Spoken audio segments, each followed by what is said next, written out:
ہیں یہ والا بھی ایک بہت بڑا ڈیلیما نکلے گا اور اس میں سے بھی چیزیں نکلنی چاہیے کہ بابر کو اوپن کرانے کا مشورہ کس کا تھا چیمپئنز ٹرافی میں. وہ اس کے اوپر بابر اعظم کیوں منع نہیں کرتے تھے کہ I don't want to open. دیکھیں وہ جو چیزیں ہوں گی نا وہ مینجمنٹ کی طرف سے ہوں گی یا کوچ کی طرف سے یا سلیکٹر کی طرف سے ہوں گی, ان کو کوئی نہیں پکڑے گا. بابر اعظم کیوں اچھا نہیں کھیلا, بات یہ ہے, ٹھیک ہے نا. تو میں کہہ رہا تھا کہ جتنے بھی ہمارے سٹار کرکٹرز, پتہ نہیں کبھی کبھی دل کرتا ہے ان کو سٹار بولنے کا کوئی فائدہ نہیں ہے, کسی کام کے یہ لوگ سٹار نہیں ہیں.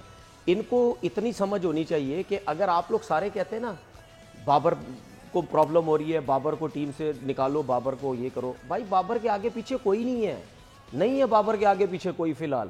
تو جب ایک ہی پلیئر تھا اسی کی آؤٹ آف فارم ہوا تو آپ لوگ سارے تتر بتر ہو گئے, یار ٹیم کا حال کیا ہو گیا, ٹھیک ہے نا. تو رضوان اور بابر, میں رضوان کو بھی ساتھ میں ایڈ کر رہا ہوں.